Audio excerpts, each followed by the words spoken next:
How's it going, Cowboys Nation? Welcome into a brand new film room presented by Hyper Ice from the Star in Frisco with Super Bowl champion Isaiah Stanback. I'm Kyle Yeomans. The Cowboys coming off of a win over the reigning Super Bowl champs themselves, the Los Angeles Rams in Week 5, but they've got a Week 6 matchup against the undefeated Philadelphia Eagles on the road. They're going to have to take some of the lessons they learned against the Rams. They're going to have to turn that into improvement in a week's time. How do they do that? Well, they're going to have their eyes on a swivel and have their antennas up because they did a great job of shutting down the rushing attack of the Los Angeles Rams, and the Dallas defense holistically is doing a good job of coming downhill and stopping things in the backfield.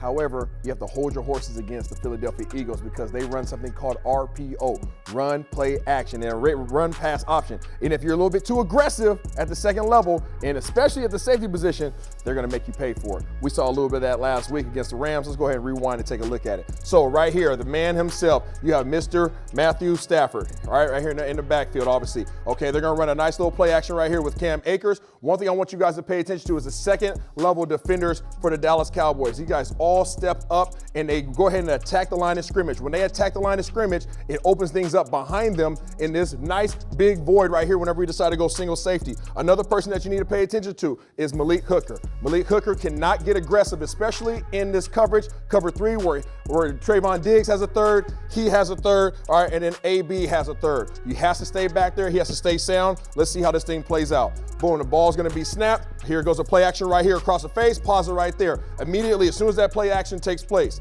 you guys see the second level of our defense. Everybody's eyes are in the backfield. Who else's eyes are in the backfield that shouldn't be? Malik Hooker. What are you doing? Why are we stepping up here? Where's your responsibility? You're supposed to be back here in the third. Why? Because he's relying on you, Trayvon Diggs. Anthony Brown's relying on you. In the moment that you decide to step up, this man right here, Matthew Stafford, sees it, and he is able to identify that you have now taken a step up. As soon as you take the step up, where is he going to go with the ball? He says, oh, thank you very much. There's a bunch of space back here. I'm going to attack this void. Let's see it play out. Second level steps up. He sits back there, steps up, throws it over the top, makes a big play down the field. Trayvon Diggs does it what he's supposed to do, but it doesn't matter simply because Malik Hooker didn't do his job. You look at that and you say, okay, Trayvon Diggs got beat, but it really wasn't his fault. It was that miscommunication over the top. So with the run-pass option that Philadelphia employs, and this is an opportunity for them to continue their momentum on the offensive side of the football, how are they going to attack this Dallas defense? Because the Eagles can certainly do so.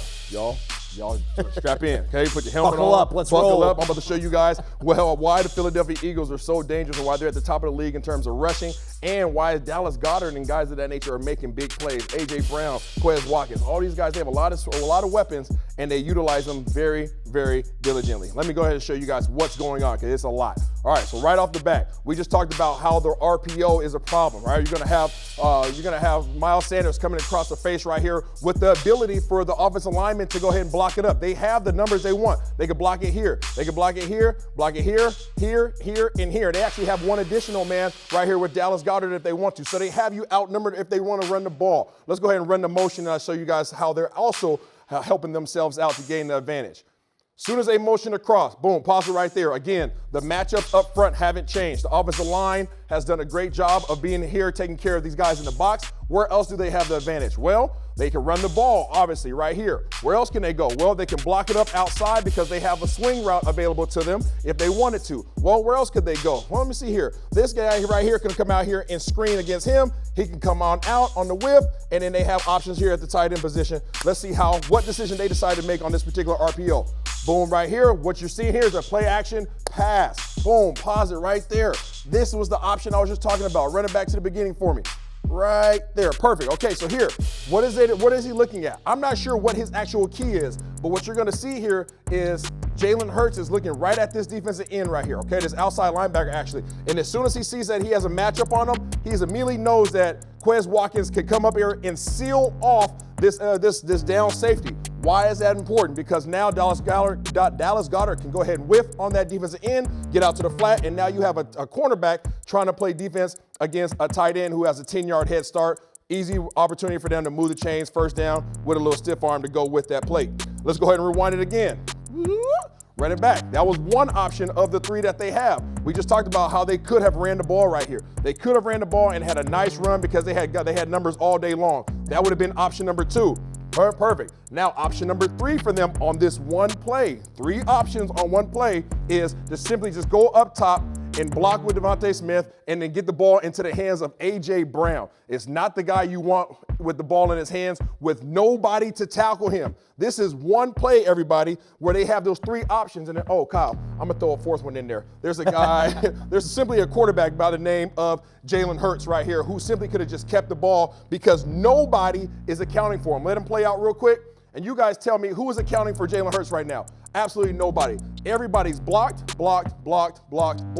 He's trying to account for Jalen Hurts, but why can't he do that? Well, because somebody has to account for Dallas Goedert. Well, what if he went out to Dallas Goedert? Well, then Jalen Hurts would take off a run on you. These guys have a plethora of options. They're doing a great job of providing Jalen Hurts with high precision passes. And then they're saying, hey, guess what? If the matchups aren't there, simply tuck it and run. There's really a big reason why Nick Sirianni and this Eagles team has been rolling the way that they have. That offensive scheme allows for a guy like Jalen Hurts, who may not be the most talented guy in the world, but he's always been a winner. And he knows how to win these matchups, and he knows how to win play to play like he does there, especially when you give him some options to play around with. For Isaiah Stanback, I'm Kyle Yeomans. That does it for this week's edition of Film Room, presented by Hyperice.